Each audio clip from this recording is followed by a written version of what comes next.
Sa umaga pa lang, nakahanda na maparami na mahal. Gasolina ay sapat na, helmet at jacket, gear na buo, walang atrasan, tuloy ang pagkahit. Oo, biyahe ng tropa, sabay-sabay, ang hangin sa mukha ng pasay.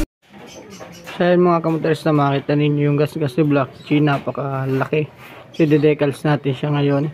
So bumili tayo sa Shopee, ayan. So worth of 200 plus lang to. So didecals natin, ako lang din nagdecals ito dati. So tingnan natin mamaya ang result. So napakadikit ng decals na nilagay ko. Ang hirap tuklapin, kung nakita ninyo, sobrang dikit nya. So papalitan natin ng bago para pogi ulit. Laki ng gabangas na, no? Yan ang kambabayan, ito pa bangas. So papugin ulit natin si Black G. Kailangan natin i-blower para lumambot, mabilis tuklapin. Kasi once na di natin blower, so ang hirap niya tuklapin. Kaya gamit lang natin blower sa buhok. Palambutin muna natin bago natin tuklapin.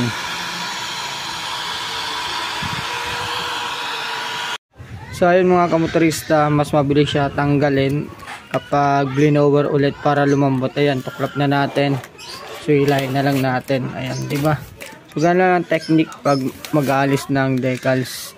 So i-blower nyo ulit para lumambot, mabilis tuklapin. Diba? Hindi tayo pinahirapan magtuklap. Bilis niya tanggalin. So ayun yung technique mga kamotorista pag mag-aalis ulit ng decals. I-blower nyo muna.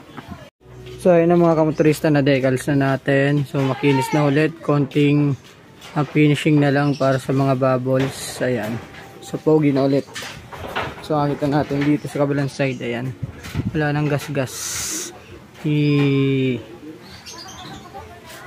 Pogi na ulit si Black G, wala nang bangas.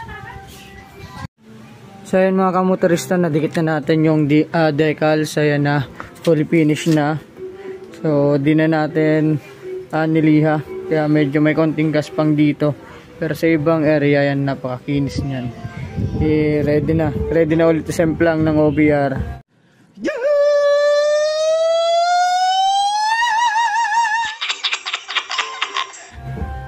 Napakaangas, pogi na ulit. Pwede na ulit isemplang ni OBR.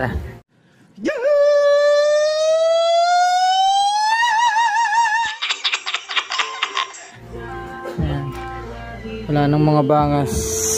So ganun lang kadali mag-decals. Yay! Sa umaga pa lang, nakahanda na maparami na mahal. Gasolina ay sapat na, helmet at jacket, gear na buo, walang atrasan, tuloy ang pagkahit. Oo, biyahe ng tropa, sabay-sabay, ang hangin